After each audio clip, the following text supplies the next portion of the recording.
This is They Create Worlds, episode 184, A Very Naughty Dog, part 1. If anybody wants to find me, I'll be in the last place you would look. In a place where people used to be, a land that's called reality. You'll find me there. Welcome to They Create Worlds. I'm Jeffrey, and I'm joined by my co-host, Alex. Hello. I had a travesty happen over the last week.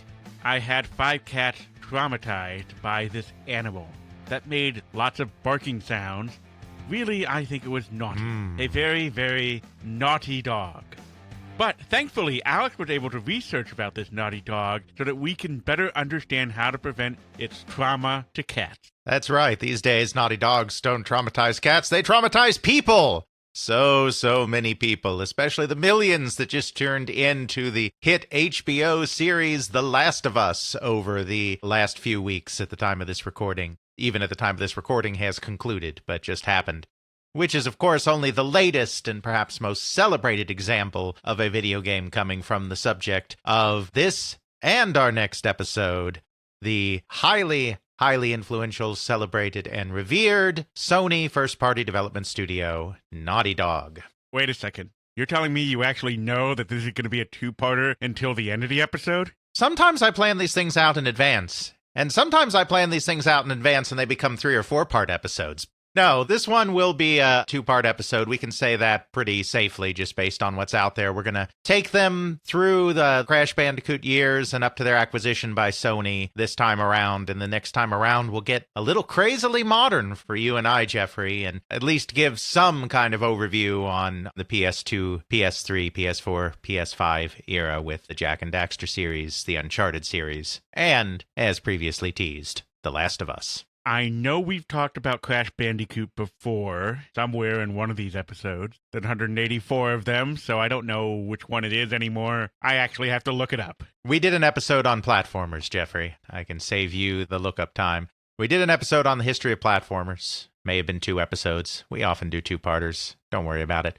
We talked about Crash Bandicoot very much in that specific context of the evolution of platform games because it was quite a moment there. However, we did not go super in-depth on it, and we certainly didn't go in-depth on the developer behind it, so this is one of those rare episodes anymore at They Create Worlds where everything intersects after you've done nearly 200 episodes. This will be almost entirely new material within the context of our show. Obviously, it's pulling together material that is out there in other forms around the interwebs and elsewhere. I haven't done any specific interviews with Naughty Dog people, but as always, we try to bring together a multitude of sources that have covered a little bit here, a little bit there to form a bigger picture and also place it in the larger context of the video game industry. So, Naughty Dog, if I recall correctly, they became one with us in our great knowledge somewhere within the PlayStation era. That's when they became noteworthy. But Naughty Dog is actually a quite old developer going all the way back to the 1980s, Mr. Jeffrey. So you're saying somewhere downstairs I might actually have a wonderful Nintendo cartridge made by Naughty Dog. No, they never made Nintendo games, so you don't have one of those. I don't think you have any Naughty Dog in your collection, but they are a developer that goes way back because the founders of the company were and are incredible prodigies. They began creating video games even before they were teenagers. That's impressive. Absolutely. The founders of Naughty Dog are 2 individuals by the name of Jason Rubin and Andy Gavin, who were Jewish, this is important, and grew up in the Virginia suburbs of Washington, D.C. Both of them discovered computers when they were very, very young. Andy Gavin started messing around with programming computers when he was 10 years old. Microcomputers, Apple II. Truly a programming genius, a programming god. I mean, this is one of the finest technical minds in the history of the video game industry, without a doubt. Jason Rubin started fooling around on his Apple II at around the same time. I don't know if he was 10, but certainly somewhere 10, 11, 12, somewhere in that time period he started as well.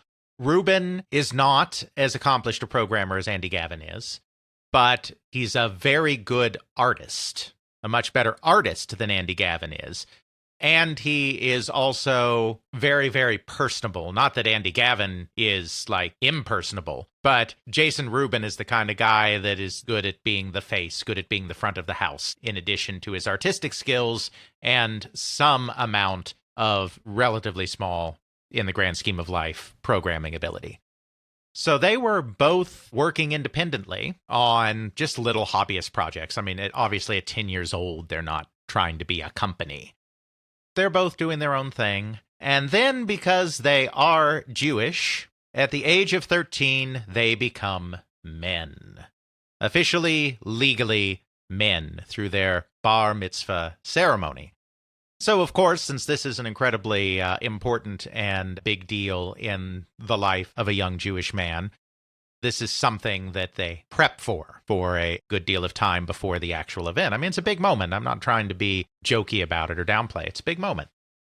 For the year before your bar mitzvah, you start attending what's called Hebrew school on the weekends to learn all that you need to know about this. I'm not Jewish. I can't go into super detail about this, but yeah, you go to Hebrew school. So it just so happens that Jason Rubin and Andy Gavin, being the same age and living in relatively the same area, were attending the same Hebrew school in 1982, 12 years old. They ended up getting to know each other. They ended up realizing that they both loved programming. They both discovered that it was far more fun to sit in the back of the class and talk about programming than it was to pay attention in Hebrew school.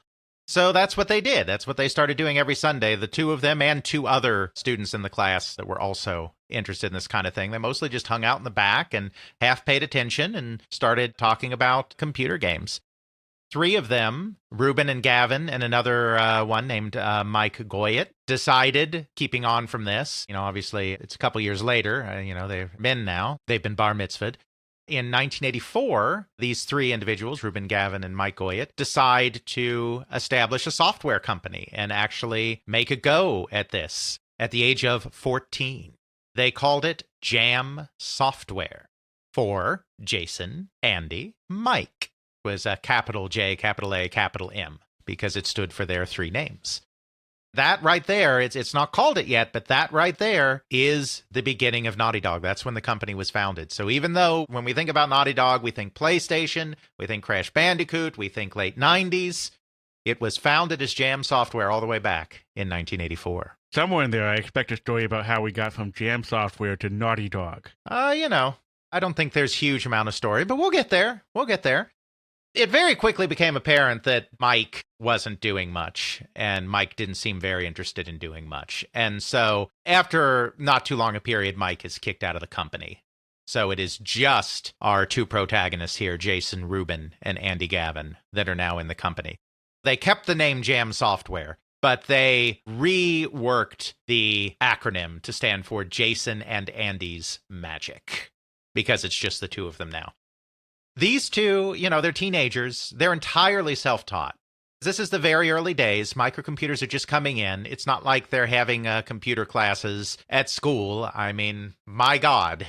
We've talked about this before, but even in the 90s, you know what computer classes in junior high school were like, don't you, Jeffrey? Yay, I make the turtle make a pretty square. Woo. Oh, logo. Some schools, no doubt, had better computer education than others. Ours was, even though a very fine, in all seriousness, junior high school, this is one area where they were definitely lagging behind. So in the 1980s, in the early 1980s, when this was all still new, you're not learning about this in school. There's not a lot of books out there, because most of the books that are out there, even at this time, are still focused on that mini computer world, that mainframe world. They're not focused on doing this stuff in the home. They're reading the magazines. They're reading Byte magazine, especially, which was a particularly hardware-focused computer magazine back in the day, as opposed to software. They're discovering user groups, talking to older, much older programmers that have kind of gotten involved in this on a hobbyist perspective. Of course, they're doing their own experimentation, but they're really just learning as they go. There's nothing very formal going on in their education, but they're very talented. Particularly Andy Gavin is a very, very talented programmer, and they're just kind of figuring it out. You know, they're thinking about what they want to do. They're poking around at a couple of different projects. They decided that their first project would be basically a complete ripoff, not even inspired by, but a complete ripoff of the relatively new Nintendo arcade game Punch-Out. The arcade version, not Mike Tyson's or Punch-Out. This is 1984, Jeffrey. There is no Mike Tyson's Punch-Out. There's no Nintendo Entertainment System. There's a Nintendo Family Computer. But there is no Nintendo Entertainment System. There is no Mike Tyson's Punch-Out. We're going way back in the day here. At this point, the arcade game Punch-Out has just been recently released in North American arcades by Nintendo. They absolutely fell in love with it, and they decided that they would make a computer game port of Punch-Out. Not licensed, not going to Nintendo and being like, we'd love to work with you, because Nintendo would have said, go away, kid, you bother me, if they had tried that. Nope, they started going to the arcade, they started playing for hours and hours and just recording footage so that they could get all the animations, all the gameplay, all the characters. They weren't even making up their own characters. These are kids. One of the first things they're trying to do. They're not even trying to, hide what they're doing. It is Punch-Out, recreated on a computer platform. Even the more ironic thing about this, which makes it even funnier, is that Jason Rubin's father was an intellectual property lawyer. You know, they're working on this at their houses. I mean, they're kids. They don't have an office. They're working in their homes, whatever else, going down to the basement. So, I mean, their parents know what they're doing. And, Rubin's father is like, this is really illegal, guys. You'll never be able to sell that. But they didn't worry about that. They're kids, whatever. They spent about a year working on it. Then disaster struck because one of them ended up accidentally copying over their only floppy disk copy of their in-development game. Yeah, that's not good. Kids, if you're going to have a company, or heck, if you have files that you want to have and, keep, I suggest the 3-2-1 backup program. 3 copies of any important file, 2 different types of media, one of them off-site. This podcast has that method for saving the audio files and project, and yes, it has saved me on occasion. Absolutely. And of course, this was a different time, 1984. Hard drives for personal computers were really not a thing. Certainly, off-site backups weren't a thing in terms of the web or network backups, but they could have maybe sprung for the extra floppy disk and kept a backup copy that way. You never know. It's like a fire. And I mean, the old way of doing the off-site thing is, hey, I take this one floppy disk and I go to Grandma on the weekends, and then I just swap out that floppy disk every week or so when I go visit Grandma. Yep. They also worked on a golf game for a while at one point that never went anywhere. The thing that they finally started working on pretty seriously is Jason Rubin's family went away on a skiing trip, and he had a really good time on said skiing trip. So he decided to start working on a game on his own that he called Ski Stud. Just a very simple skiing game. He got it up and running. He got it kind of working a little bit, but he couldn't get it animating very smoothly, scrolling very smoothly. It had problems. So he brought it to Andy. This was kind of at the point where Jason's programming ability was really starting to tap out. Andy took over working on it and really got it running well. This ended up being the product that they decided to make their first product that they would try to sell.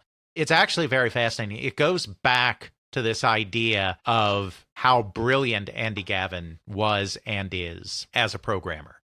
Again, we're talking 83, 84, 85, this time period. All of this stuff is still very new. Everything's very primitive. There aren't tools. There's not middleware. There aren't tools. And there aren't many even in the way of graphics software programs. There's no Deluxe Paint. There's no MS Paint.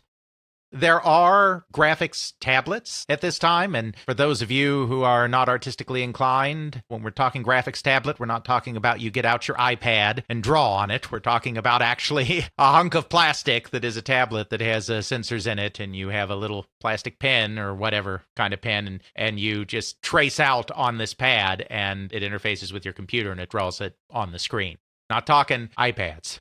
There were graphics tablets. There was some primitive stuff, but there wasn't much there. So when they first started doing this, what they actually did is they would create their pixel art in the classic Electronic Arts Bill Budge pinball construction set.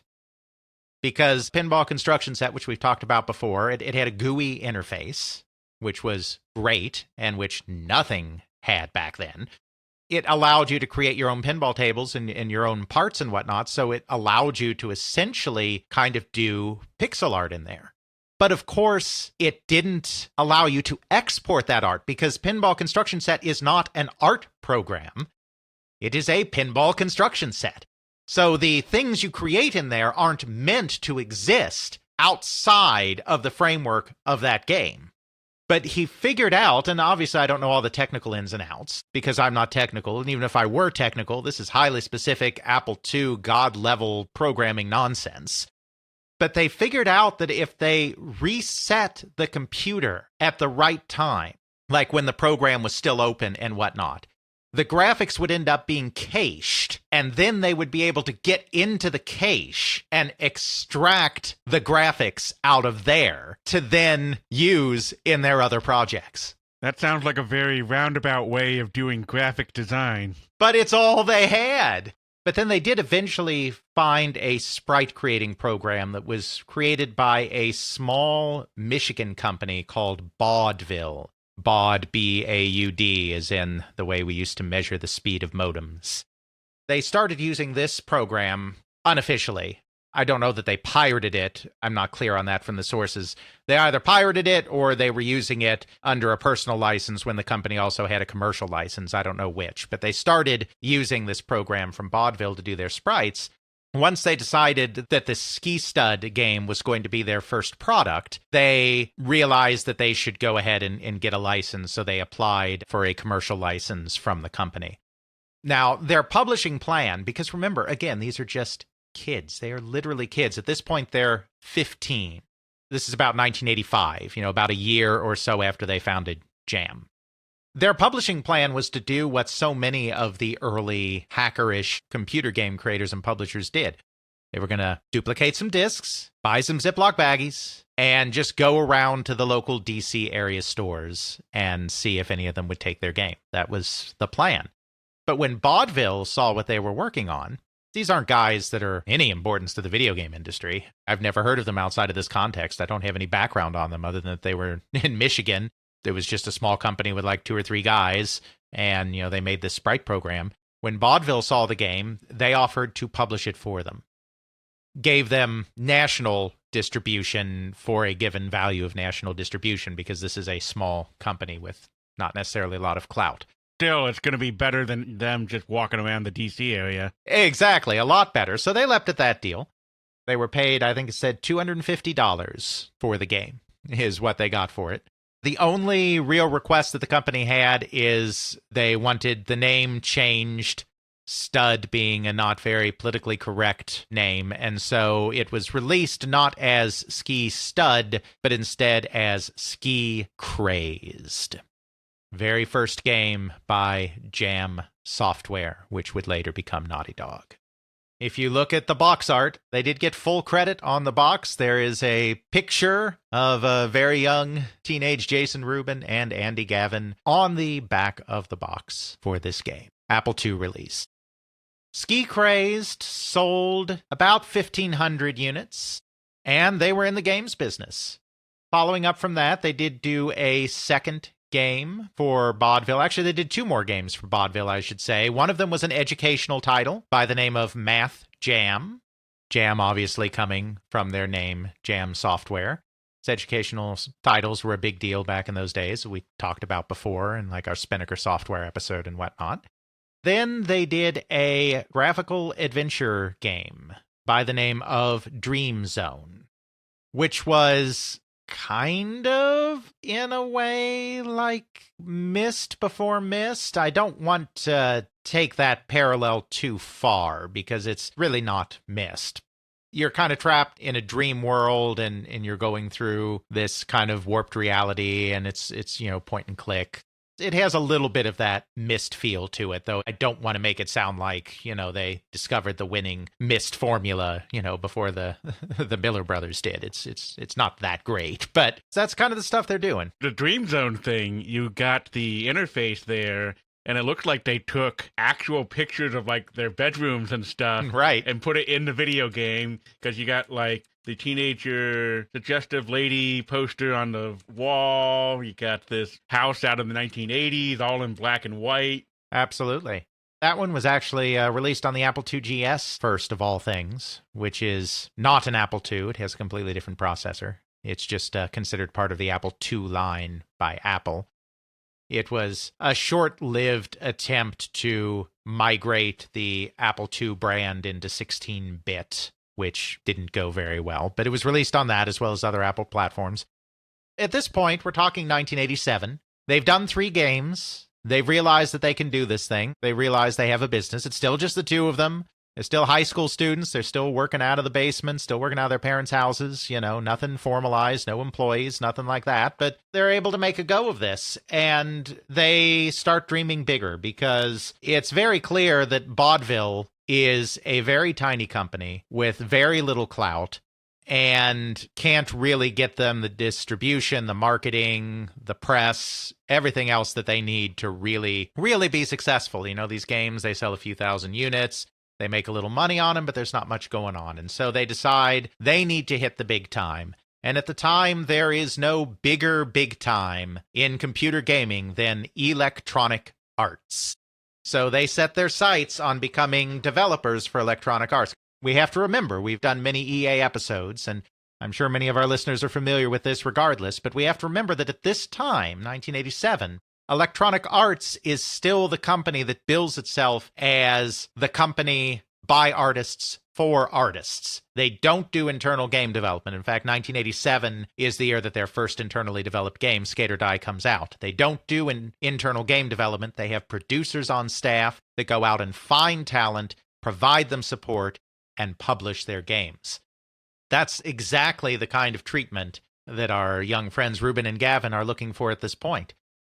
Of course, Electronic Arts is all the way over there in Silicon Valley, literally on the opposite side of the country, and they have no contacts. They don't attend trade shows. They don't go to Comdex or CES or any kind of show where companies hobnob and trade secrets. They're just a couple of teenagers in the DC suburbs.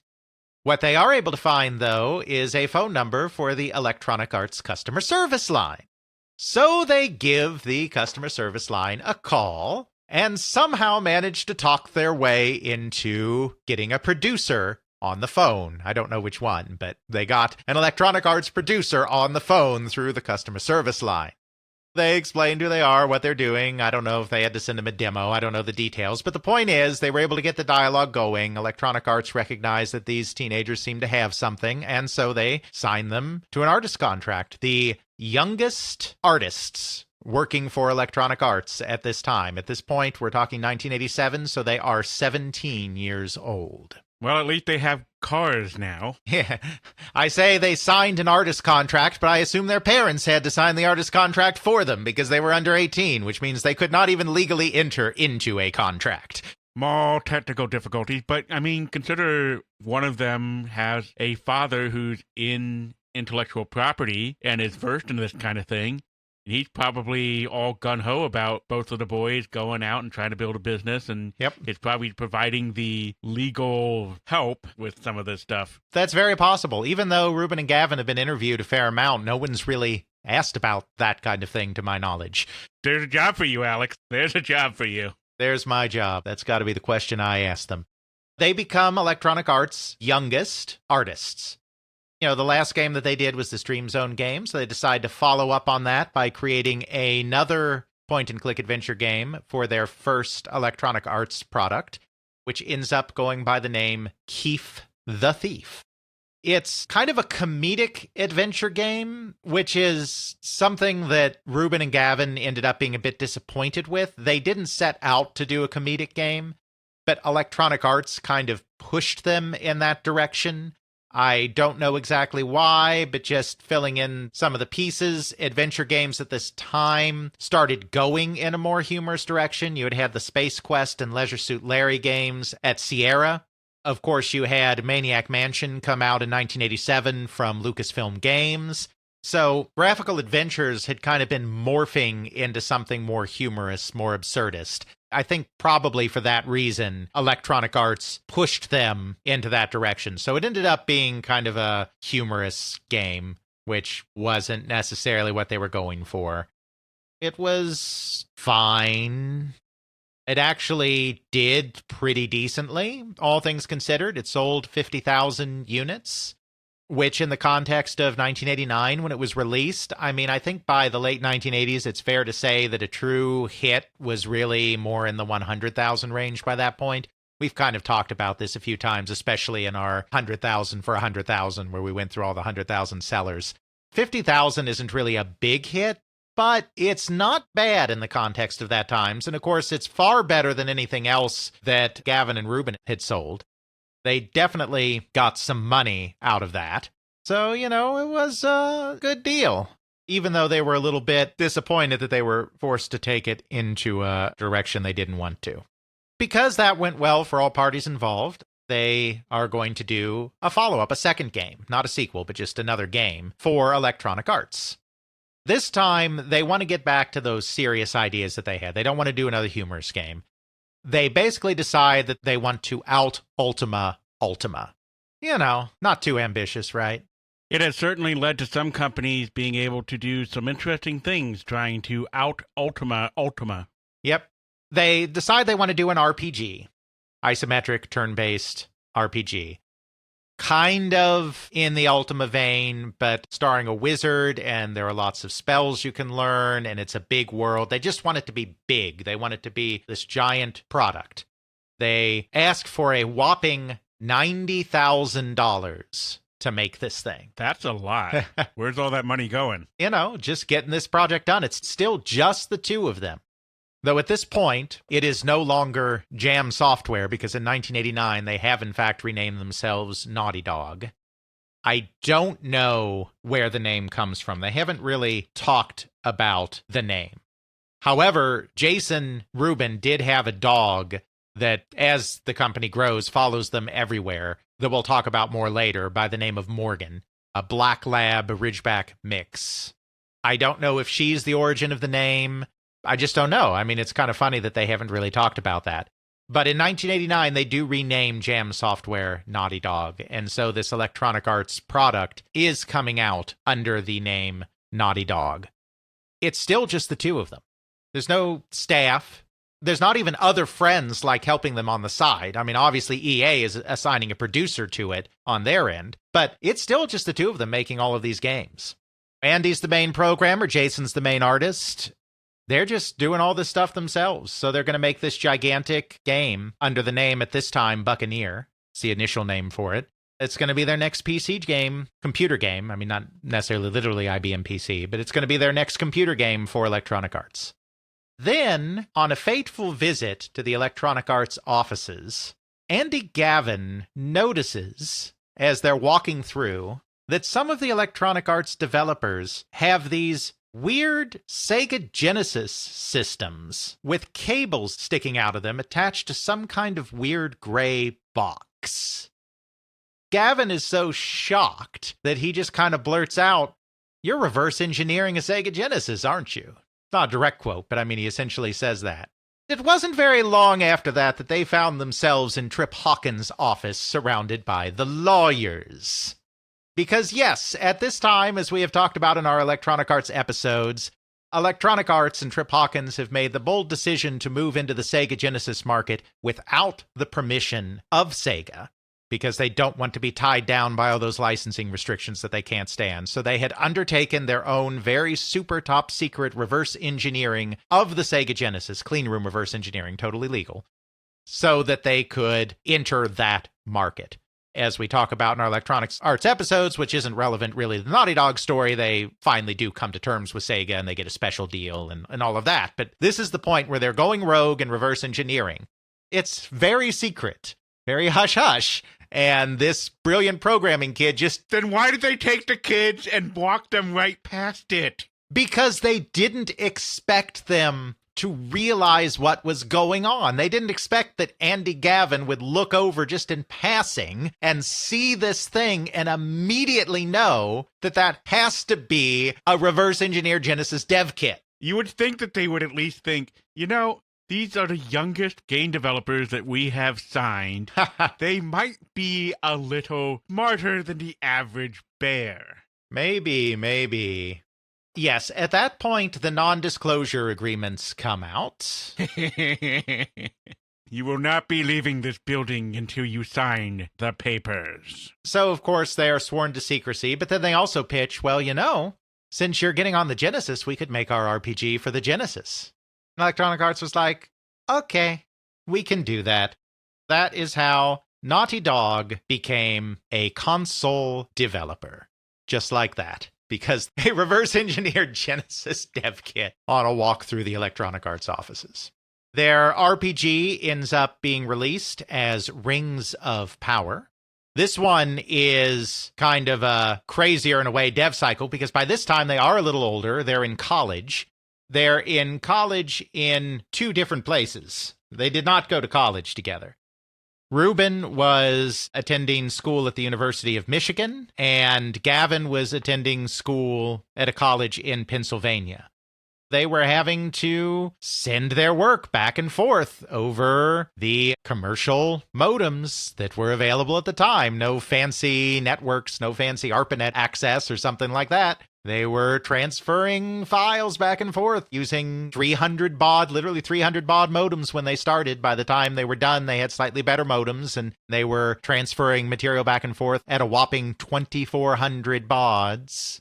Good times. Dear God, is that slow? Yes, it is. During the summers, because it did take several years for them to do this product, because it's almost entirely just the two of them. Another programmer, somebody that Andy Gavin meets by the name of Vijay Apande, does join in the development as well to help with the programming, but it's still mostly the two of them. So it does take them several years. The budget balloons from $90,000 to a whopping $150,000. They are able to do some work together in the summers when they're home from college. But yeah, they just work on this thing remotely over the course of several years until it's finally done. Then it is released on the Genesis in 1991. Well, there was some good news and there was some bad news about Rings of Power. Let me guess, there might have been some conflict with some sort of Tolkien-ish estate? No, they were fine. They got the game out on that name. Nobody cared. Amazon wasn't making a television series yet. The good news is, it was a hit.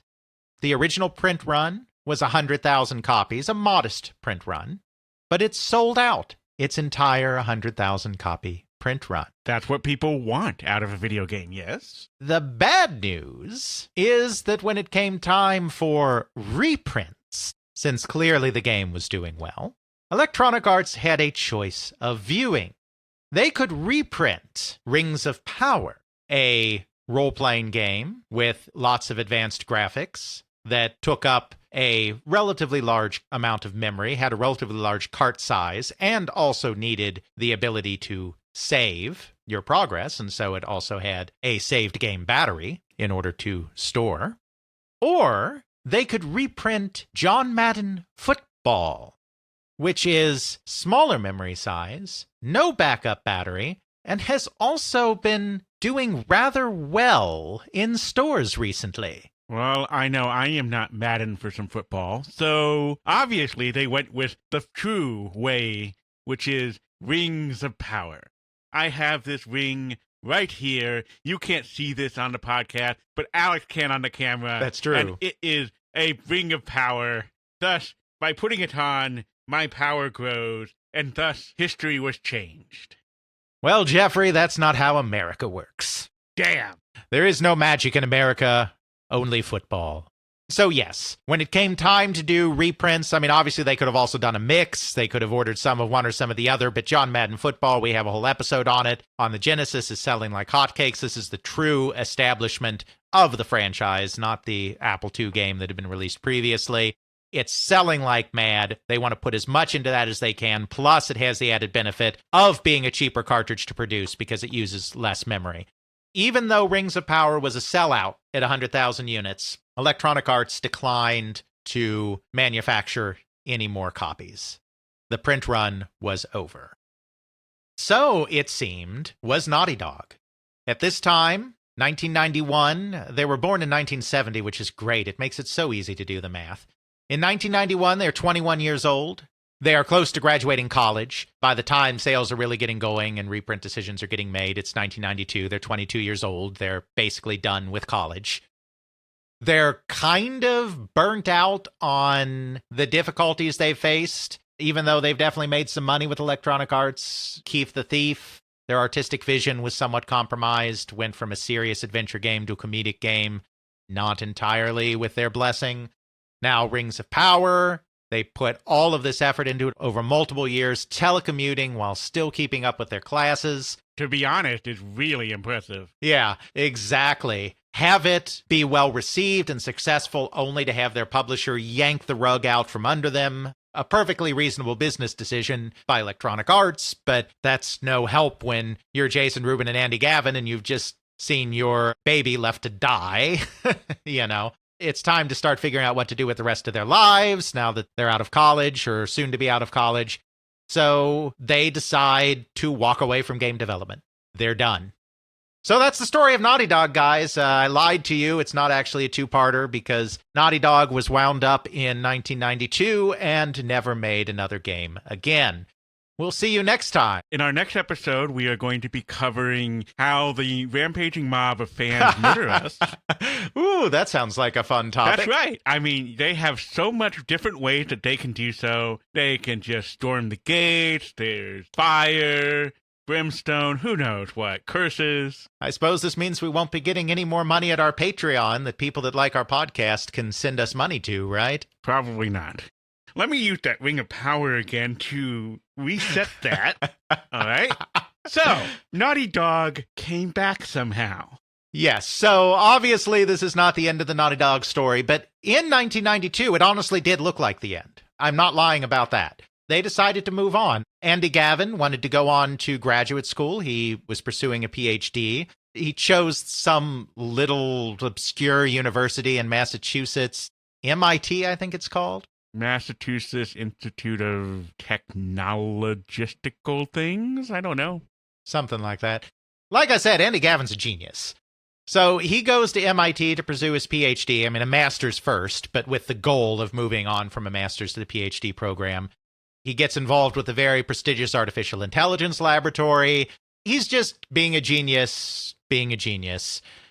Meanwhile, Jason Rubin just wants to take a break. You know, they've made some good money on all of this video game stuff. He's out of college. You know, he got to know California a little bit because, of course, Electronic Arts is in California. So, you know, they travel there from time to time. So he just decides to move to California to take up surfing. Literally just to take up surfing while he figures out what he wants to do with his life. That doesn't last very long. He figures out he does want to do things with his life, but he's still not going back into games.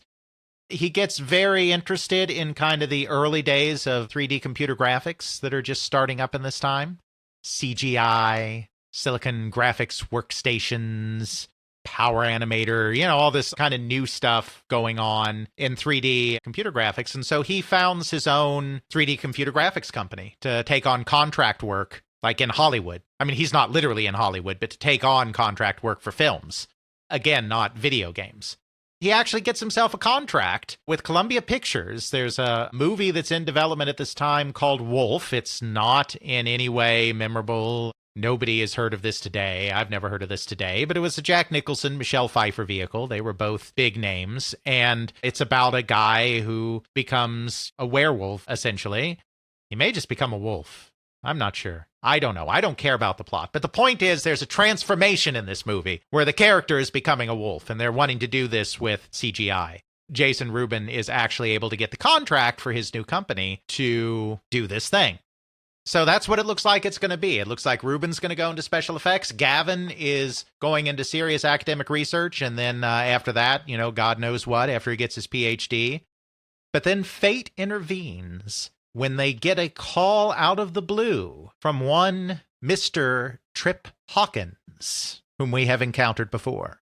You mean the same guy who dragged him into the office because they were too smart, forced him to sign a contract, and then said, that game that you made for me with that stuff that I made you sign a contract for, yeah, we don't care about that anymore, and we're not republishing it. Go away. That's right. Because Trip Hawkins does appreciate talent. Trip Hawkins certainly knew that Jason Rubin and Andy Gavin were very talented. Trip Hawkins in 1993, when this is taking place, by this time has left Electronic Arts for his little console spin-off company, 3DO.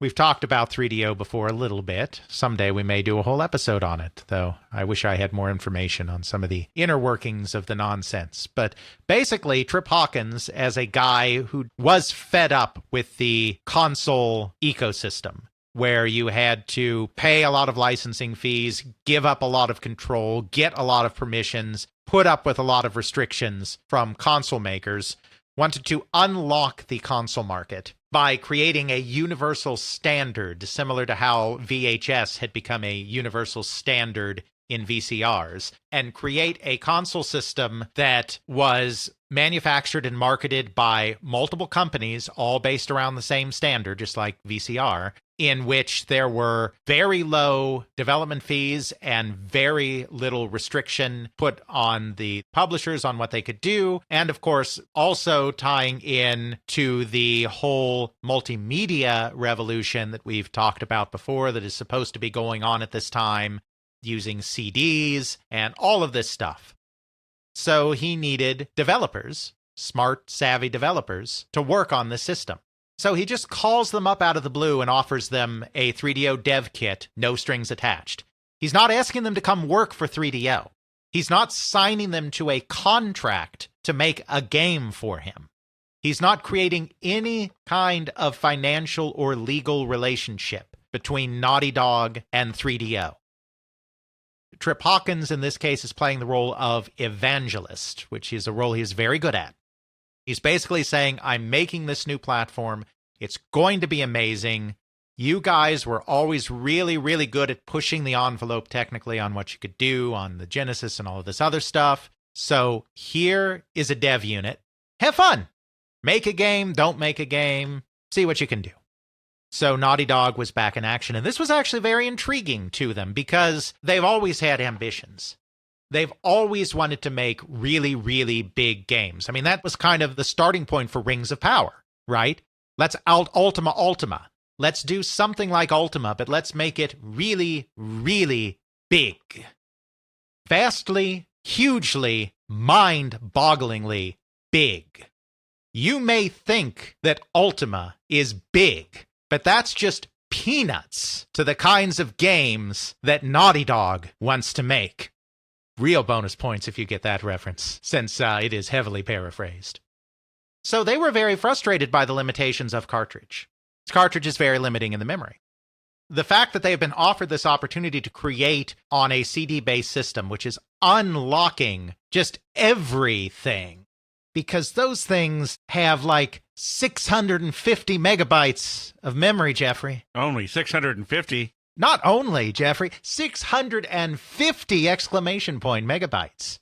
More space than you could ever need to create a state-of-the-art video game. I have some things on my Steam list that would argue with that. Yes, but of course at the time, this was, amazing. So this suckered them back in. They decided that Naughty Dog would live again and would get back into the video game business. Remember, they are literally on opposite sides of the country at this point, so they have to figure out what they're doing. Jason Rubin has really grown to like California.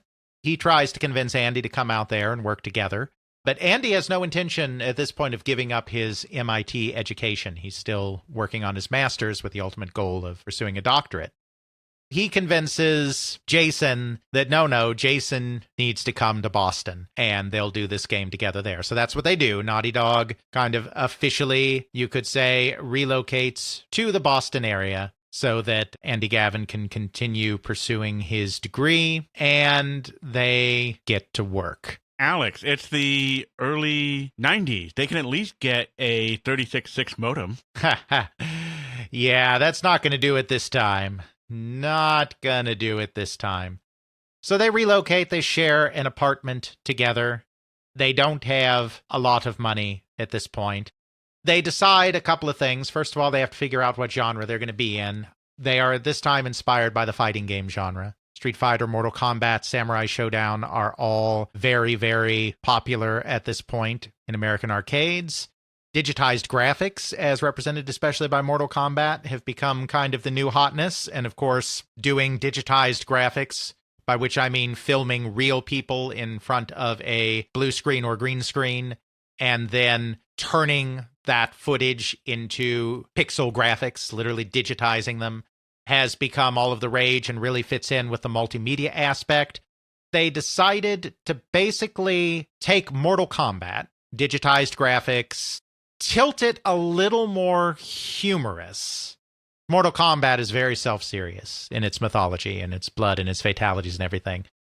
By using kind of Hong Kong cinema, things like Jackie Chan as inspiration, this kind of new wave of Hong Kong cinema from the 1980s that had taken the serious martial arts that someone like Bruce Lee had done a decade before that and made it slightly more ridiculous, slightly more comedic. Marrying Mortal Kombat with kind of Hong Kong cinema to create an over-the-top comedic fighting game utilizing digitized graphics. This product, they end up giving the name Way of the Warrior. The graphics are very impressive. Yes. The 3DO was impressive for its time because remember, I mean, the 3DO was obsoleted very quickly.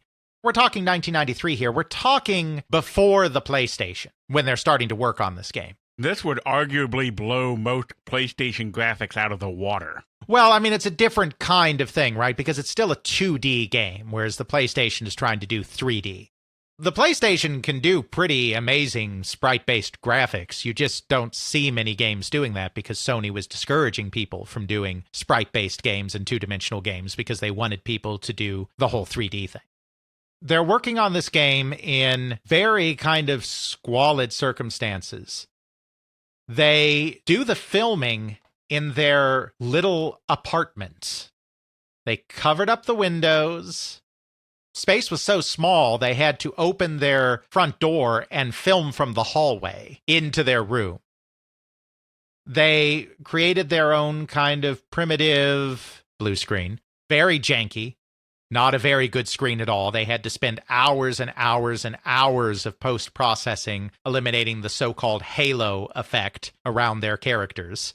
Seventh Guest is a really good example of this because in Seventh Guest, they also didn't use a very good screen and they eventually ended up saying, screw it, they're all ghosts now. If you look at like Seventh Guest, we can put that in the show notes. That gives you a good example of this halo effect that I'm talking about when you don't have a proper green screen or blue screen and you're not able to fully isolate the characters that you're filming because there's bleed from the background because your screen is poor. You get this kind of ghostly halo effect around a character of these kind of extra pixels that you then have to either laboriously remove pixel by pixel, frame by frame in editing software after you digitize your footage, or you just have to say, forget about it, it's just going to look terrible, or forget about it, they're all ghosts now.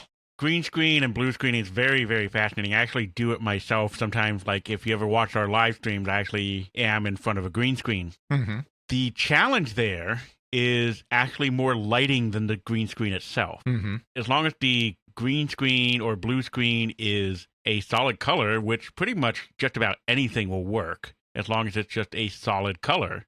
The problem is that with lighting, is that you get shadows. Mm-hmm. It's pretty much just all shadows because depending on where the light's coming from, how it hits off things, you have to make sure there's enough light on the background where the green screen or blue screen is in order to have that be lit consistently at a single color and luminosity compared to your subject who's in the front, who also has to be lit properly with a key light and some other things. The very basic setup is a 3-point lighting system where you have a small key light on you, and you have like 2 lights behind you that are illuminating the background in order to try and make that consistent. But a lot of times you need a lot more light. It gets fun. I've had my own halo effect on occasion. It's a nightmare. It can be a nightmare real quickly without some practice and a heck of a lot of lights that are very consistent, or at least have the ability to, hey, I want this one to be a little bit brighter, I want this one to be a little bit dimmer, so that you can get a good eye for what a consistent color is in the background. Yeah. They were doing this relatively on the cheap because, I mean, they're still just a couple of guys. That's what Naughty Dog is. They didn't have a chroma key system. The backdrop that they got was not a true motion capture backdrop, and actually, now that I look further, it wasn't even blue screen. It was a cream-colored screen, so they didn't even have a properly colored screen.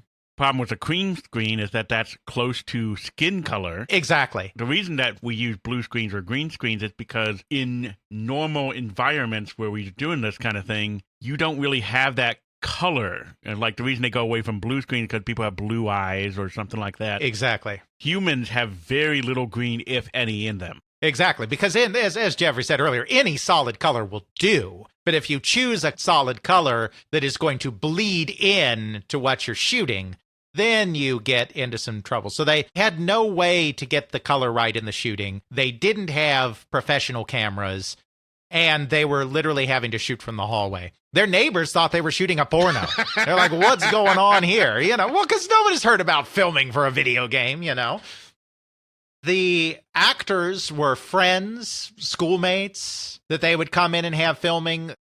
The costumes they got from all sorts of places. There was a store in the Boston's Chinatown where they got a lot of costumes. One character who was playing an Indian character was actually an Indian actor. It was Vijay again, who had helped with the programming of their previous game, Rings of Power, a little bit. Vijay's at MIT. He portrayed an Indian character whose costume was a pillowcase standing in for his loincloth, a sheet for his turban, and then a gem from a second-hand Jasmine dress-up kit for a child, the Princess Jasmine from Aladdin. This was the costume. This is the kind of budget they were working with. You say the graphics look good, and they do because they're good at programming and they spent the time to digitize, but just about the cheapest production you can imagine. There's voice acting in it as well, and they got friends and whatnot to do the voice acting. The voices of one of the characters in this schlocky, cheap, over-the-top, ridiculous 3DO fighting game is Dr. Rodney Brooks, who at the time was the head of the AI lab at MIT, where Andy Gavin worked, so Andy Gavin knew him, who is one of the most distinguished minds in the field of robotics who has ever existed, voiced one of the characters in this video game Way of the Warrior. It is weird, the twists and turns video game history takes sometimes. Exactly. Another one of the characters was voiced by an individual by the name of David Liu, who had been the valedictorian of Harvard in 1994, but who was also a fanatic Street Fighter II player. So again, somebody else they knew and someone who was in the fighting game scene who's this super genius, valedictorian of Harvard, voiced another one of the characters. They just pulled in anyone from their circle. And since Andy Gavin is a very smart programmer at MIT in the AI lab, his circle includes some pretty impressive people. So they did this thing. They got this game done. They blew through just about all the money they had. There were times where they had to turn the heat off. They were eating ramen. They were turning the heat off in their Boston apartment. Gets a little cold up in Boston. Not like turning the heat off in Hawaii. They're spending all of their money, but it's coming together. It really is coming together. I mean, the game is working. Once they have something kind of in pretty good shape, once it's basically playable, basically done, they decide now it's time to find a publisher. Because remember, 3DO gave them the dev kit, but there was no relationship established at that time.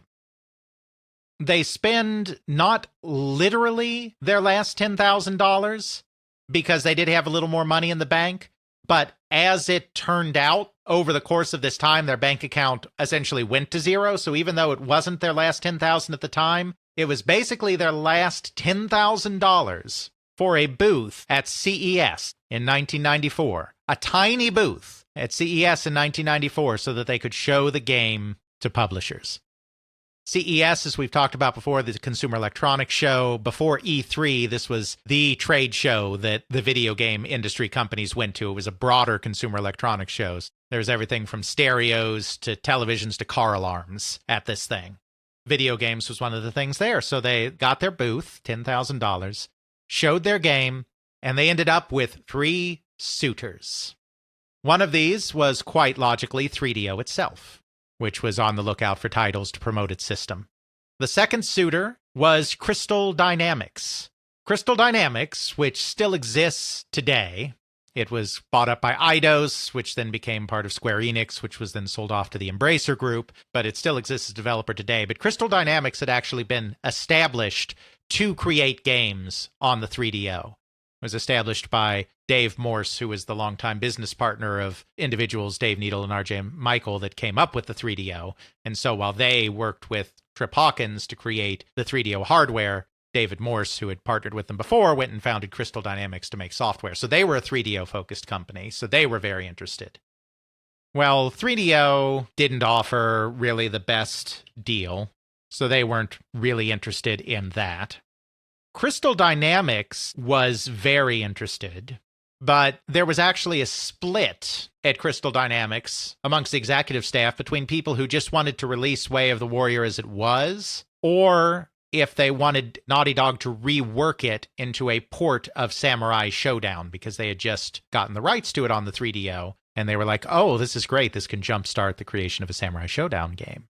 So basically, they were kind of getting close to accepting Crystal Dynamics, but when they were told that they would have to rework it into a Samurai Showdown game, that was a deal breaker. So they ended up going with neither one of those companies, but actually going with the third suitor, Universal Interactive Studios. Oh, wait, we're in the Sillywood era. Yes, we are. Because Universal Interactive Studios is going to play a major role in the next phase of Naughty Dog's development, we really do need to take a second here to stop and talk very briefly about Universal Interactive Studios. It's as you said, this is very much the Sillywood era. So this is the period of time when movie studios, due to this whole multimedia thing, are thinking that we're coming to a point of merger between the way stories are told in film and the way video games are made and played, and that these companies need to get into this space, put together interactive divisions, exploit their intellectual property, etc. That is all going on, and that's a part of what the story is here. Universal Interactive Studios is different for 2 very important reasons from a lot of the other companies getting involved here. One of those is that at this point in time, MCA Universal is actually owned by Matsushita, the Japanese electronics conglomerate. Matsushita has signed on to be one of the principal, ends up being the principal hardware manufacturers of the 3DO. Matsushita has been very interested in this whole creating a new standard thing for a long time. Matsushita is the one that created the VCR standard, and they had worked closely with Sony and Philips on CDI, the failed multimedia system. Now they've become a very strong and enthusiastic partner with Trip Hawkins on 3DO. Since their parent company, Matsushita, is involved with 3DO, it's no surprise that Universal Interactive Studios would be particularly interested in 3DO product, hence why they're interested in Way of the Warrior. The other thing that makes them different, though, is unlike all of the other Sillywood organizations that are developing in this time period, the person at Universal spearheading the creation of an interactive division is a true video game veteran. Atari's former general counsel and briefly coin-operated division president, Skip Paul. We've talked about Skip Paul before because we've talked about Atari's legal stuff before, and as general counsel, Skip Paul was right at the heart of many of the legal things going on. Well, after the Atari adventure ended, he rode that roller coaster almost all the way to the end. He got really friendly with Steve Ross, head of Warner Communications, Atari's parent. Through Steve Ross, became introduced to the wider entertainment industry world beyond the video game industry. He ended up being hired by the management duo of MCA Universal, the longtime duo, the last Hollywood moguls in a way, in the traditional sense, Sid Sheinberg and Lou Wasserman, to be the executive vice president and essentially the number 3 guy at MCA Universal. In that capacity, he was actually the primary negotiator in the Matsushita purchase. Even after that purchase, he stayed on as basically the number 3 guy at MCA Universal. He took a slightly different approach to creating an interactive division than all of these other companies did. Universal was not just in the business of trying to exploit their properties. They weren't just like, oh, let's put some Hollywood people on a game based on this movie and let's release it on CD-ROM and it'll be great and everyone's happy. That was not their plan. They do a little bit of that, but their real plan is to find talent that already exists out in the video game industry. Let that talent do its thing, and then do standard development contracts with kind of the lesser companies, but identify some truly outstanding teams that they can then offer development deals similar to the types of development deals that are done from time to time in the movie business. So this isn't a deal like a publisher arrangement in the video game industry where independent company makes a game, independent company takes game to publisher says, we like your game, we will publish it, we will market it, you will get a royalty. That's not what we're talking about. We're also not talking about a standard contracting deal where publisher is like, I, publisher, have idea for a game I want to make. I am going to make a deal with you, developer, to make this game I want to make. Then we will publish this game that I want to make. They actually want to look for companies they can do a deal with that's basically, you people are very talented. So we're going to sign you to a general development deal where you are going to make us X number of games under this development deal. But we don't own you. We're not buying you. And we're not doing a typical milestone thing. What we're going to do is we're going to set you up on the lot. What happens like Steven Spielberg with Amblin Entertainment. And, I think this is the kind of deal it's modeled on. He had a deal with Universal Studios with Amblin Entertainment, before he did DreamWorks, where Amblin had space on the Universal lot and they let him maintain an office there and they let him do this and that. And in return, he gave them some of his projects, but he didn't even give them all of his projects. He occasionally did movies with other people. It's kind of this thing. It's like, we're going to nurture your talent. We're going to support you. We're going to give you money. We're going to give you space. In return, you're going to give us a set amount of games during this time period that we're going to publish. But we're not making a contractual deal for a specific game. It's not specific milestones. And we're not going to own you. It's just here, have fun. This is not something anyone else was doing, and it was taking this movie studio model, but I think probably tempered by, and I don't know this for sure, but tempered by Skip Paul's understanding of the video game business and knowing that they needed to cultivate specific talent in that field. Skip Paul lived through E.T. Skip Paul was the legal guy at Atari during E.T. If there was anyone in the Hollywood system that knew that you don't just find a license, get a license, and slap that license on any old video game to run a video game business, it's going to be Skip Paul, right? So Universal had a very different approach. And the other thing is, Skip Paul, like I said, also, since he was at Atari, he knew video game people. Skip Paul's not running Universal Interactive Studios himself. He's setting it up, but he's the executive vice president of the whole studio. He has other things to do. But he also makes sure to put really important key veteran people in leadership positions within Universal Interactive. The president of Universal Interactive is an entertainment lawyer by the name of Rob Beniaz. He doesn't have any video game experience, but as a high-powered entertainment lawyer, he's very savvy on the idea of how you handle talent, how you work out development deals with talent, how you smooth over that whole legal and business side of things.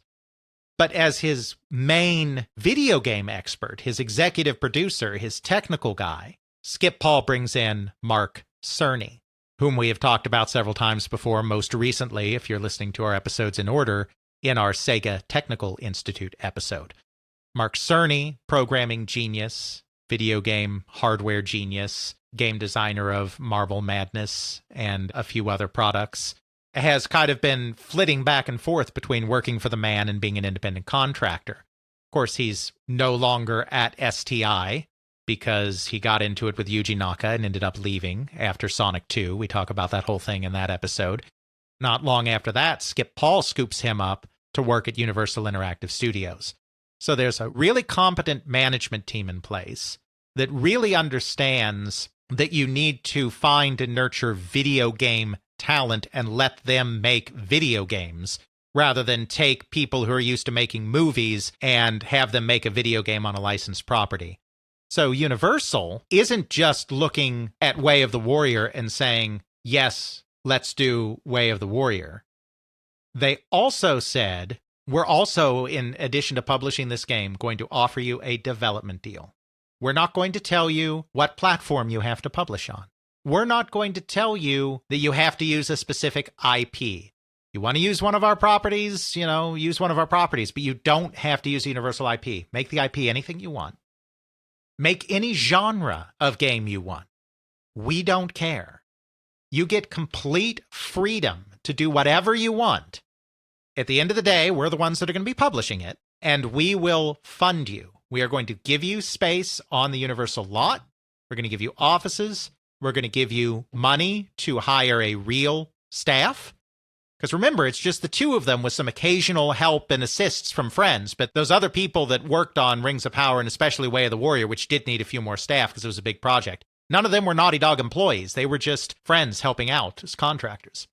You're going to be able to hire a staff. You're going to get state-of-the-art silicon graphics workstations. You're going to get an office on the lot. You're going to get everything you need to make whatever you want. Dream project. So they said yes. Way of the Warrior is published in 1994 by Universal Interactive Studios. It actually does pretty decently, considering the 3DO is a failure.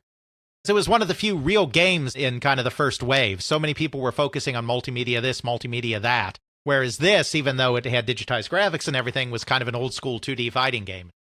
It did okay, but, it's forgettable. It's nothing to write home about today, but it established that relationship with Universal. At this point, finally, they are fully 100%, beyond any shadow of a doubt, back in video games. This is also the end of MIT for Andy. They've been offered space on the Universal lot. They are going to Hollywood. No more crappy apartment with no heat. No more part-time while doing MIT and everything else. Naughty Dog is going professional in Hollywood. Where they can actually use a green screen or a blue screen. They pack up all of their possessions in a car and a following truck. I don't know who's driving the truck, but the two of them are in this old beat-up car together with Jason's dog, Morgan, just the three of them, driving across pretty much the entire country. From Cambridge, Massachusetts to Los Angeles, California. You're looking at something like a 42 hours, something like that, just straight driving. Yeah, it's almost as far as you can go because it's from the almost extreme northeast to the almost extreme southwest. They have a lot of time to think. So on this trip, they're naturally thinking about what's next. They've been offered their dream product. They start to think. And by this time, 94, 95, somewhere in there, 3D has been taking over the arcades, polygonal graphics. Yeah, the driving games get really 3D with Ridge Racer and Daytona. I'm not saying they were the first ones, but this is when it was really starting to pick up steam, much better than, say, Hard Drivin' from Atari a few years before that. The fighting games are just barely starting to go that direction. Virtua Fighter, while a massive success in Japan, was not a huge success in the United States, but it was still a harbinger of what was coming, and it was very clear that that was also going to be the future of fighting games. There was clearly another incredibly popular console genre that, at this point in time, had yet to make the jump, and that was, of course, the character action game. Platformer, platform shooter, doesn't matter what, just any game where you have a character and they're jumping, shooting, fighting through levels. Your Marios, your Sonics, your Mega Mans, your Castlevanias. This was clearly a genre that had not entered 3D yet, not really, but was clearly going to. On this cross-country trip, they kind of started to figure out the parameters of what that would look like. Remember, this had never been done before. Sega's first attempt at this, Knights, is still in the future. Nintendo's first attempt at this, Mario 64, is still in the future. These games haven't been shown. There's no roadmap for how to do this. How do you do the camera? How do you handle the controls? how do you present the interface in a way that makes it so that it's a fun, engaging experience, but you still have an idea of what the heck is going on? Exactly. They're particularly inspired by Donkey Kong Country. That's the latest and greatest in side-scrolling action games at this period of time. They're particularly inspired by what something like that might look like in 3D. They're trying to figure out kind of how to do this technically, because it's not just, okay, you can have a 3D world, whatever. It's like, how do you keep this manageable? Because these character action games, like Mario, like Donkey Kong, they're side-scrolling, and they're based on the idea that you're able to very easily gauge the distance between jumps. Move along and jump and figure out exactly where to start your jump and where to land. Once you introduce the Z-axis, once it's a full 3D environment, it is very, very hard sometimes to have that sense of perspective of where you are in the world in relation to something else in the world, because these 3D worlds, even though they have a Z-axis, it's not like they're true 3D. It's not like there's depth perception. Like, we can gauge stuff out in the real world as humans because we have depth perception. Or at least we do when our vision systems don't betray us. Jeff's giving me a knowing look here. It's like, depth perception, really? That's a thing we have, is it? But in a 3D video game space that is still technically on a 2D plane, with just a Z-axis that's giving a fake perception of 3D space, it can be very hard to figure out where you are in that world. They decided their solution to that was that they really had to keep it on two axes. Even though we have the Z-axis, that doesn't mean we should keep both the X and the Y-axis too. So they came up with the idea that they would heavily limit movement on the X-axis, narrowly confine the character on the X-axis, and have them running into the screen and making the Z-axis the primary connection point for the player, situated behind the character, moving into the screen. They jokingly called this, by the end of the trip, they had their very, very basic idea for what at that time they called the Sonic's Ass game. Basically, the thinking is, well, if you have a character and you're always running into the screen, you're going to see their back a lot. So they kind of cheekily called it the Sonic's Ass game. They arrive in Hollywood with a basic idea of what they want to do. They start staffing up. Their very first employee actually comes with them from Boston, from MIT, a friend of Andy's there that worked in the artificial intelligence laboratory with them. Possibly driving the truck. Yeah, I'm not sure if he moved with them or not. He definitely came out with them at some point, and his name was Dave Baggett. It's probably Baggett and not Baguette. It's Baggett. Dave Baggett.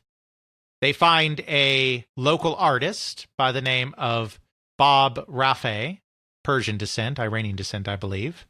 Then they find a 3D artist by the name of Taylor Kurosaki, who was actually working at Universal on television shows on the back lot. He was working on the television show Sequest, DSV, a short-lived show starring Rob Schneider and a CG dolphin submarine.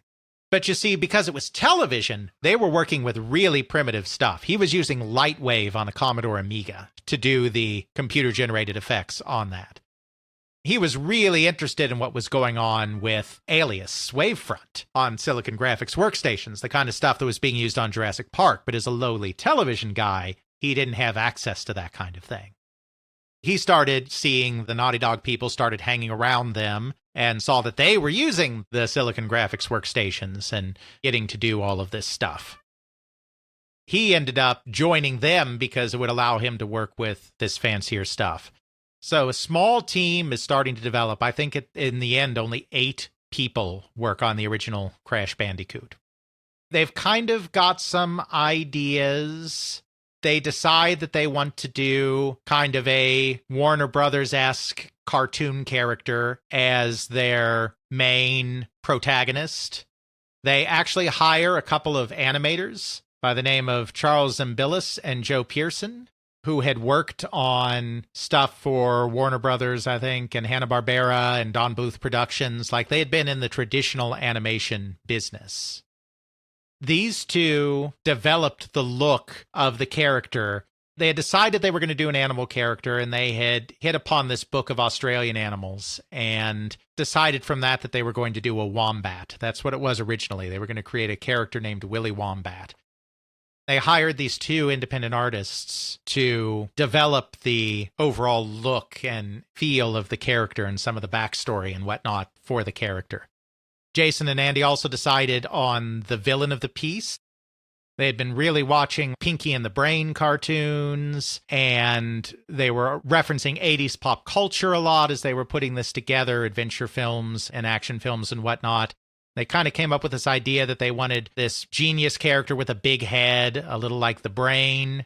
They wanted to have henchmen that were kind of like the Weasels and Roger Rabbit, and I'm sure there was probably some Sonic Robotnik influence in there as well. So they decided on Dr. Neo Cortex, who became the villain of the piece of the Crash Bandicoot games.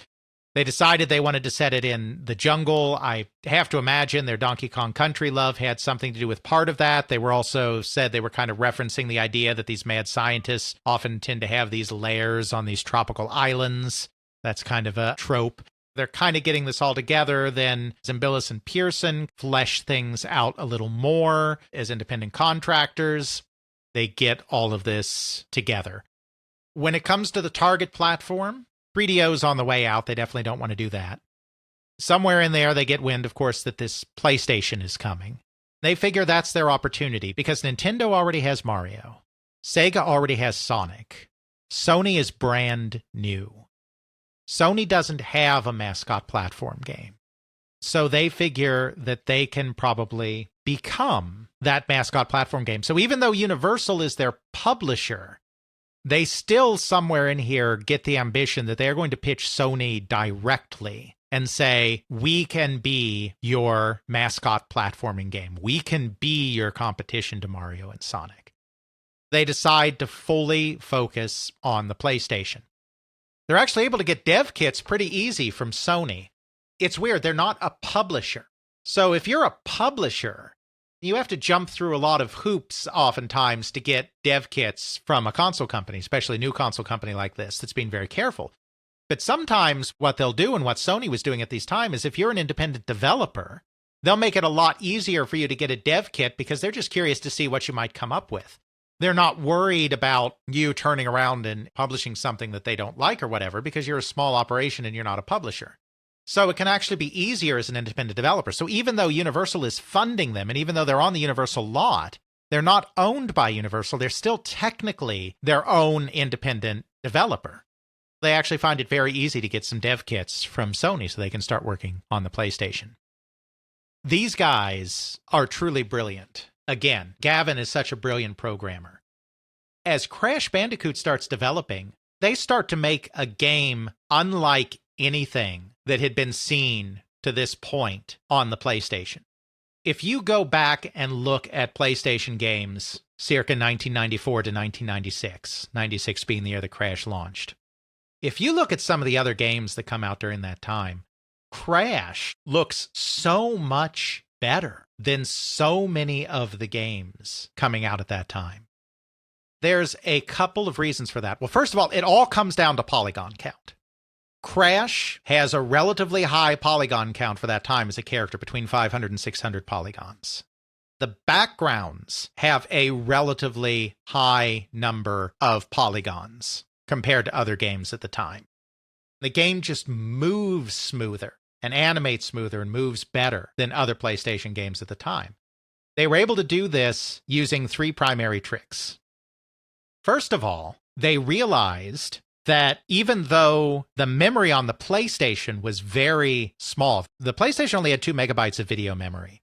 This is part of the reason why it was such a struggle to get good 3D graphics on a PlayStation, and why most PlayStation games tended to be kind of faux 3D games where you might have your main characters and objects as polygons, but you actually have pre-rendered backgrounds. I'm thinking about something like Resident Evil or Final Fantasy VII, where your characters are these fully formed polygonal characters, even if the Final Fantasy ones look like Lego blocks, but your backgrounds are pre-rendered 3D images. They're not being drawn in real time by the engine, and it's because of this choke point of 2 megabytes of video memory.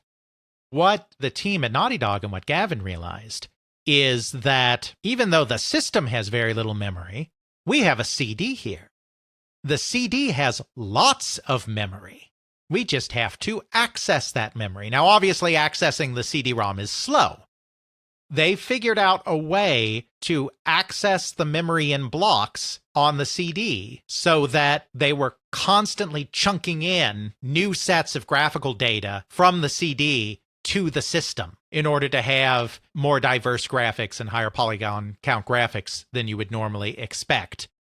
They were accessing the CD hundreds of times. If you play Crash Bandicoot on an original PlayStation and you just get up to that thing and listen to it, you will hear that CD-ROM buzzing like crazy because they're constantly accessing the disk instead of doing what most games do and load an entire level or load a section of a level and just load that and then wait till you move to the next room to load the next section. I think of Resident Evil again, where you're moving through the mansion, and the reason you have that small graphic where you're opening that door is because the game is frantically trying to load the next room. Instead of loading a chunk, taking a lot of time up front to load that chunk, letting you play that chunk, and then making you wait again for a long period of time while it loads the next chunk, during the course of a Crash level, they are constantly accessing that CD drive over and over again, hundreds of times, in order to give you a smooth experience, but with more detailed backgrounds than you could otherwise have based on the limitations of the system. So that was thing number one. Thing number two is, okay, that's great, but that's also insane. How do you keep that manageable? Because you're trying to load mostly in real time, and there are so many objects on the screen, and how do you keep track of this, and how do you keep it going?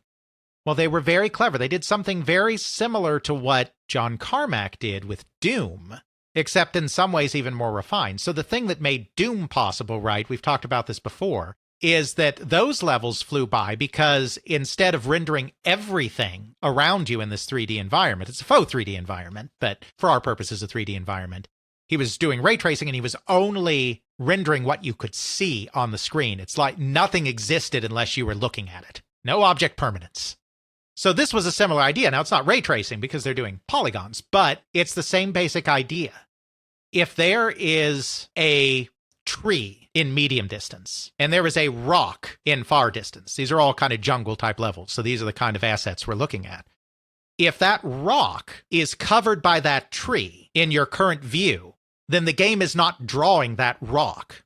The game is only drawing the rock, only putting those polygons on the screen when the tree is out of the way and you can see the rock. So it's not just that they're only drawing what's in your field of view, they're getting very specific as to the order of objects and making sure to only draw objects that are literally on the screen at that exact moment. How did they do that? Well, first of all, we have to remember that they made the very clever for them decision to keep this on a very restricted x-axis. The levels are, for the most part, linear. They know when you're going to hit certain parts of the game. You don't have a camera that you're adjusting. You're not looking all around. They know when your character is going to be able to see something because you're not on rails. You control your own pace of movement, but you're on a set path. So what they did on their Silicon Graphics workstations, which have more power, they did these very intricate timing runs to pinpoint exactly when every last object in a level would become visible. Then they were able to adapt that, and when they adapted it down to the PlayStation hardware, they were basically able to have the system recognize exactly, down to the, I don't know what the level of detail is, but, down to the second, down to the microsecond, down to the whatever, know exactly when something had to be drawn. So nothing would ever be drawn before its time. That's pretty intricate and pretty clever, and not something that other companies were doing, That involved having a much better understanding of how computers work, a much better understanding of how graphics work, and then able to apply that in a way that is efficient and programmatically possible. Mm-hmm. This was truly high-level impressive stuff. Then the other thing that they did is they just broke all the rules that Sony gave them. Rules. Peh. The PlayStation was one of the first consoles that was really developed around the idea of pushing polygons instead of sprites. Yeah, it doesn't do full 3D well, it's slow, it has too little video memory, blah, blah, blah. There are choke points in the bus. There's a lot of things there, but putting all of that aside, still, its primary point was to push polygons. Sony's primary goal was to get companies to push polygons. They did not want companies doing sprite-based games, even though the PlayStation could handle them. there was a conscious decision to move the industry forward. This stuff can be really hard to deal with. Making that jump from doing 2D game development to 3D game development is a huge jump. It's a completely different skill set. If you're a 2D artist, just even a regular, not a computer programmer, just a regular 2D artist, you can churn out sprite stuff all day long just by being a good artist. You may need somebody else to code that art into the computer, but just in terms of making the art, you can do that all day long. And if somebody spends an hour showing you how a pixel program works, like Deluxe Paint, then you, the artist, are pretty soon just doing your own pixel work too. Animation, it's very similar. If you're a traditional animator, it's not too much of a stretch to do 2D animation, sprite-based animation. Making 3D models is a completely different skill set. What you know about drawing something on a page or drawing something on a sprite editor does not translate into 3D. Yeah, if you're an artist, you have an idea already of how perspective works and stuff like that. But in terms of creating your polygons, it does not translate. So this is a new skill set. This is a new difficult thing to do. You're balancing the load on multiple processors in a way that you're often not used to in video game development. There's a lot of stuff that's hard. And so Sony, as part of making sure that they would get developer buy-in and would get a broad base of support and also games that were reasonably competent and did a reasonably good job of taking advantage of the PlayStation hardware, created a set of application program interfaces, APIs, to handle most of the work of creating a game. They created a very robust library of APIs to do most of the work. So you were supposed to, and when I say supposed to, they would threaten people with being banned from working on the platform if they didn't. So we're not just saying supposed to like, oh, wouldn't it be nice? No, this is supposed to like, this is what you're doing. They forced people to create games using that library. Well, it's an application programming interface, which means that it's a layer of software between your game program and the machine that has to be interpreted. It's not machine language. It's not assembly language. So you're writing games in C on the PlayStation. That's all fine and good. I mean, that's what everybody does today. But the PlayStation was still a primitive enough console at that point that you did lose a lot of capability and a lot of speed because you were having to do the interpreting. That's why on all of the early video game systems, things were basically always written in assembly language. Because even when you had a nice, robust, high-level language like C, those systems, because of their processing power, were just too slow and you lost too much by working through the high-level language. So you always programmed to the metal. The PlayStation was powerful enough that you could make something good in C, in a high-level language. But it wasn't so powerful that there wasn't some trade-off in doing so. They were having real problems animating this thing fluidly because they're doing this really high polygon main character, they're doing these really detailed backgrounds with lots of objects, and they're just running into issues pumping this whole thing through. So Andy Gavin does what any sensible programmer would do. He just bypassed the API library and started writing an assembly on the PlayStation, which he's not supposed to do. That allowed them to use over 95% of the graphical capability of the system because the graphical performance was locked a little bit behind the APIs. And I think over time, as the system, I'm not positive about this, but I think over time, as the system became more mature, Sony modified the APIs and made them able to take advantage of more and more. But this is very early days. So a lot of the power of the graphical processing unit could not be harnessed by the APIs. But by bypassing it, they were able to use over 95% of the power of that graphics chip, which nobody else was able to do because it was literally impossible to do if you followed the rules. They've got all of this great stuff working together. They've got this high polygon count main character. They've got pretty smooth animation. They've got these gorgeous backgrounds. There's just one problem. The game is not fun. Kind of big problem. How was it not fun? You said you wanted a platformer where you run around and you bounce on things, maybe shoot some stuff, and yeah. So here's the problem. It's great that these are programming geniuses. It's great that they were able to get a high polygon count main character. It's great that they were able to get these lush levels with high polygon backgrounds and lots of detail. However, they are still only human. And a PlayStation, even an unlocked PlayStation where you're programming directly to the metal, is still only a PlayStation. which means that they spent most of their polygon count and most of their graphical processing power on the main character and the backgrounds, which meant that they had very few other objects in the game. There were very few enemies. The enemies were spread very far apart. They tended to be smaller, more compact enemies like turtles because that meant that there were fewer parts of them that needed to be animated, fewer polygons for things like legs and whatnot. So they had these gorgeous worlds with almost nothing in them. So the game wasn't fun. There's a lot of games that fall into that trap today, where you make a really expansive, beautiful, open world, whatever. Okay, I just spent 3 hours walking across the thing and I saw trees. Exactly. Oh, look, a deer. Yeah. Something clearly had to be done. They had to go back to the drawing board. They finally, not sure exactly which one of them came up with it, but they finally came up with the idea of crates. Again, no doubt partially drawing from, like, say, Donkey Kong Country with its barrels, though I don't know that for certain.